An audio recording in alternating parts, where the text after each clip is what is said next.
dang, I was so funny just a second ago. And now that I've started, I'm just manic and just high on too much caffeine. This book is called Breakfast at Tiffany by Deep Blue Nothing. I was so close, but the name of the band is Deep Blue something. But the joke is still funny and you should still laugh, so you can take this time to laugh at it now. Alright. This is a book from the 1950s? It's not a book, it's a short story. They made it into a movie, you saw it, I didn't see it. After I read the book, I was looking at like scenes from it, and yeah, it didn't happen like that. All that stuff, like the character having like a personality, that wasn't in the book, right? Like all that stuff was like, it didn't happen, it's fake. And Truman Capote is like a great writer. This is news to no one, right? He built tension in this way where like, he would just like lay out like story beats, bits of information about people that are just like, and have these like two opposing feelings just go off at the same time, which is just like crazy. Like it's like kind of in the way that the main character who has, I mean, not the main character, but the narrator, who has no name. In the movie they call him Paul, which is like, well, that's not a self-insert for Truman Capote like it is in the novel. Is freaking not the same guy, you know? Not even a little bit. Like the guy in the movie has like, you know, balls and opinions that he shares instead of keeping to himself and trying to like just hang around Holly and like pretend that she feels something for him too. Great guy. Or nice guy, actually, would be the technical term. It's like there's a moment when he is like oiling her up or something, like putting some kind of oil on her back for some reason. She had like an opinion, and her publicist too had an opinion about his story kind of sucking, and he got mad at her, and he describes it here as his hand yearned to raise itself and come down on her buttocks. Which is romantic, frankly. That kind of like two feelings happening at the same time really shows itself at the end of the scene when, you know, in the middle of all of this insane sexual tension, he insinuates that she's sleeping with some like rich, I think he's supposed to be mentally handicapped or something, sleeping with this guy for his money, and she like gets offended and like raises up to look at him and to tell him to leave, but also exposing her breasts at him at the same time. So it's like, you know, it's just like amazing. It's amazing. The guy is a great writer. Like those kinds of moments just blow me the heck away. I haven't seen that, I don't think ever in any book have I seen something like that, like so deft, like so like soft and powerful. This is very sexual. Everything about this is very sexual. Also, this is like a very racial book, right? Which, I mean, it's 50s New York. That's the way of things. But, you know, if you're not into that, I don't know what to tell you, kids. You can watch the movie. I'm sure that's better. Let's see. Let's just get to the point where I start. I'll talk about it. I'm kind of out of practice, right? It's been a minute. Welcome to season 3 of I Ain't Finna Read That. Boy, this is the best part about not having to do anything. I can leave for 5 or 6 months and no one asks me where I went. No one freaking cares. It's fine. It's good. I like it. Okay, you can skip over here or don't skip at all. It starts off with him going to like a bar that he used to frequent. He lives in New York. The guy who runs this bar used to be like the neighborhood like guy. And so when he lived in the neighborhood, he and his neighbor, Holly Golightly, who he loved, who everyone loved. You know, she's a manic pixie dream girl, and I miss her every day. The guy who runs the bar in his old neighborhood calls him up with his picture. The Japanese guy in their neighborhood who goes to Africa and takes a picture of a guy who made this carving that looks like Holly's face, like a spitting image of Holly.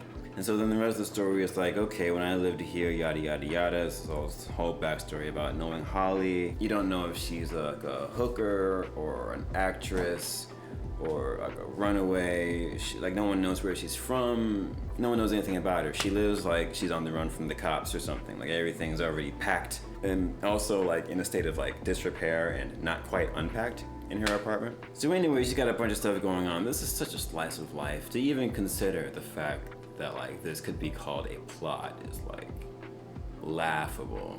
Things happen in this book, but the timeline, it just doesn't matter, okay? So this is how Holly is living her life, right? She is like kind of like grifting dough from like all these like power players, because she has like, I guess like she has a thing for older men, right? She's always like trying to get like powder room change from them, I guess is what she calls it. So you couldn't really call it whoring per se. And so she's got all these little side hustles going on. Like she goes to freaking, she has this arrangement where she goes up to Sing Sing once a week or a month or whatever to visit some old like mobster up there and give coded messages, which I was not expecting that turn in the story. I didn't know this was gonna be a mob book. That's cool. So most of the story is like from Yo's perspective of like, oh, and then I didn't see Holly for a while, and like he was trying not to admit his feelings to himself, and he's certainly not saying anything to her. Why would he do that? She invites him over for drinks. Lo and behold, there's a party with just a bunch of like 50, 60-year-old men or 40, whatever, you know, older men looking at each other, not expecting to see other older men there, and then her like trying to like schmooze the party. Like it's so like harebrained in a way. She's got such a cocaine personality, you know what I mean? Like the way that she like talks out the side of her neck all the time, and like is always like trying to like smile and wink her way through difficult conversations. Where was I? Okay, she has like a girlfriend or a friend who's a girl who ends up being her roommate, and she ends up stealing her like husband or fiance or something. That happens later. It doesn't really matter what happens in the story. And then she has like a brother who she loves who's in World War II, because this like it's taking place in like 1943 thereabouts. Her husband shows up, who's like a 50-year-old man, shocker. So like all this stuff about when she's talking about training herself to love old men, like this is how. And so like Doc, what's his name, Doc Holliday, Doc Rivers, Doc Golightly comes into town, and he's like, oh, you got to introduce me to her, I'm her husband, yada yada, to the narrator guy.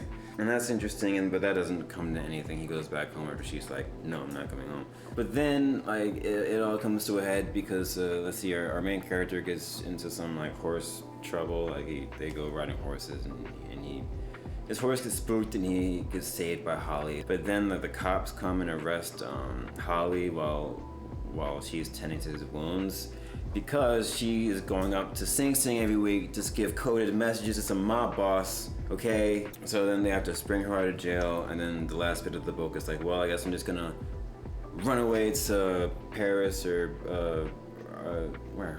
What's in South America? Brazil anyway, even though the Brazilian was like, nah, I can't, you're too hot right now. So, but she didn't want to waste a plane ticket, and she wanted to not go to jail, so she skipped off to Brazil.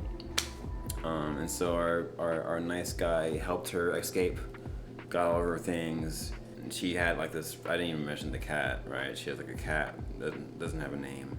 And so before she takes off to the airport, she like kicks the cat out the curb and is like, all right, you're free, scram. And he's like, wow, like, I actually don't like you. But then she starts realizing, oh no, I love the cat, yada yada. She starts to realize like, oh, she's doing this to everything in her life.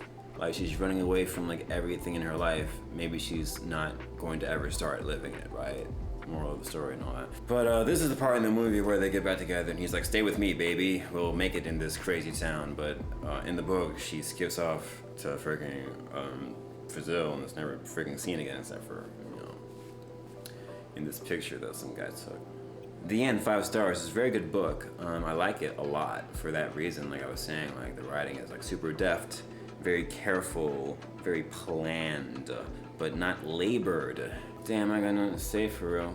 Gosh, if this is more than 7 minutes long, I took too long for saying nothing at all. It's a good story. Read it yourself, really. It's 111 pages. Very good stuff. The guy is a great writer. Okay, what am I reading next? I think I'm doing this Harley Quinn down. All right.